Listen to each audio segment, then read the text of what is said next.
क्या सन्यास का अर्थ सब कुछ छोड़ देना है, या फिर संसार में रहते हुए भी भीतर से मुक्त हुआ जा सकता है? आज श्री कृष्ण अर्जुन को नहीं, आज आपको कर्म करते हुए शांत रहना सिखा रहे हैं। ये अध्याय आपको भागना नहीं सिखाएगा, ये आपको भीतर से मुक्त करना सिखाएगा। अब अर्जुन के भीतर एक नई शांति है, लेकिन प्रश्न अभी समाप्त नहीं हुए हैं। जैसे ही मन थोड़ा स्थिर होता है, वैसे ही वो और गहराई में जानना चाहता है। अर्जुन श्री कृष्ण की ओर देखता है और कहता है, हे केशव, कभी आप कर्म के त्याग की प्रशंसा करते हैं और कभी कर्म योग की। मेरे लिए ये स्पष्ट कर दीजिए कि इन दोनों में श्रेष्ठ कौन है। ये प्रश्न केवल अर्जुन का नहीं है, ये हर उस मनुष्य का प्रश्न है जो जीवन में उलझा हुआ है। क्या सब कुछ छोड़ देना बेहतर है, या सब कुछ करते हुए भीतर से मुक्त रहना? श्री कृष्ण शांत स्वर में उत्तर देते हैं। वे कहते हैं, अर्जुन, कर्म संन्यास और कर्म योग दोनों ही मुक्ति के मार्ग हैं, लेकिन कर्म योग अधिक सरल, अधिक सुरक्षित और अधिक स्वाभाविक है। जो बिना कर्म किए मुक्ति चाहता है, उसके लिए ये मार्ग कठिन है।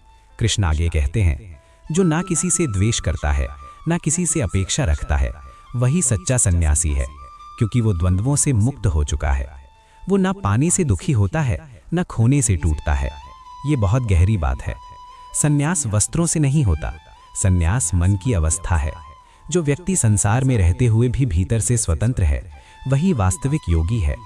कृष्ण बताते हैं, अर्जुन, अज्ञानी लोग कर्मयोग और सन्यास को अलग अलग मानते हैं, लेकिन जो ज्ञानी है वो जानता है कि दोनों एक ही सत्य की ओर ले जाते हैं।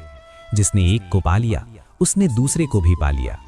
कर्मयोग के बिना सन्यास कठिन है, क्योंकि जब तक कर्म शुद्ध नहीं होता, तब तक मन शांत नहीं होता, और जब तक मन शांत नहीं होता, तब तक सन्यास केवल पलायन बन जाता है। अब कृष्ण अर्जुन को वो अवस्था समझाते हैं जहां कर्म करते हुए भी आत्मा अछूती रहती है। वे कहते हैं, जो व्यक्ति ये जानता है कि वास्तव में कुछ भी नहीं कर रहा, वही वास्तव में करता है। देखना, सुनना, चलना, बोलना, ये सब प्रकृति करती है, आत्मा केवल साक्षी रहती है। जब ये दृष्टि स्थिर हो जाती है, तब मनुष्य कर्म करता हुआ भी बंधता नहीं। कृष्ण कहते हैं, जो आत्मा को आत्मा में स्थित देखता है और सब प्राणियों में एक ही चेतना को अनुभव करता है, वो कभी पतित नहीं होता। उसके लिए कोई ऊंचा नीचा नहीं रहता, उसके लिए मित्र शत्रु का भेद समाप्त हो जाता है। अब अर्जुन समझने लगता है, ये अध्याय युद्ध से भी अधिक भीतर का अध्याय है। ये मनुष्य को भीतर से शांत करने वाला ज्ञान है। कृष्ण कहते हैं, जिसका मन संयमित है, जिसकी बुद्धि स्थिर है, जिसने अपनी इंद्रियों को वश में कर लिया है, वो इसी जीवन में ब्रह्म को प्राप्त कर लेता है। ऐसा मनुष्य न सुख में बहता है, न दुख में डूबता है। वो जानता है सब अनुभव अस्थायी हैं। अब कृष्ण सुख और दुख के मूल कारण की ओर ले जाते हैं। वे कहते हैं, इंद्रियों के विषयों से जो सुख मिलता है वो आरंभ में मधुर लगता है, लेकिन अंत में विष बन जाता है। इसीलिए बुद्धिमान व्यक्ति उन सुखों में आसक्त नहीं होता, वो भीतर के आनंद को पहचान लेता है।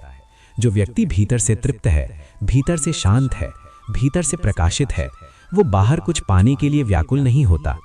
अब कृष्ण योग की उस अवस्था का वर्णन करते हैं जहां मनुष्य शांति में स्थित हो जाता है। वे कहते हैं, जो मनुष्य इंद्रियों को बाहर की ओर दौड़ने नहीं देता, जो दृष्टि को भौहों के मध्य स्थिर करता है, जो श्वास प्रश्वास को संतुलित करता है, वो भय, क्रोध और इच्छा से मुक्त हो जाता है। और जो इनसे मुक्त हो जाता है, वही सदा मुक्त है। अंत में कृष्ण एक अत्यंत कोमल और करुण सत्य कहते हैं। वे कहते हैं, अर्जुन, मुझे यज्ञों का भोक्ता जानो, समस्त लोकों का स्वामी जानो और सभी प्राणियों का सुहृद जानो। जो मुझे इस रूप में जान लेता है, वो परम शांति को प्राप्त करता है। यहाँ कृष्ण स्वयं को दंड देने वाला ईश्वर नहीं बताते, वे स्वयं को मित्र बताते हैं, सुहृद, जो बिना शर्त साथ है। अब अर्जुन के भीतर कोई भय शेष नहीं है। वो जान चुका है, मुक्ति कोई दूर की चीज नहीं है, मुक्ति इसी जीवन में है, इसी क्षण में है। जब कर्म होता है लेकिन मैं नहीं होता, वहीं कर्म संन्यास योग जीवित हो जाता है। इसी शांति के साथ श्रीमद् भगवद गीता का 5वां अध्याय कर्म संन्यास योग अपने मौन में विश्राम करता है। शांति, स्थिरता और भीतर की स्वतंत्रता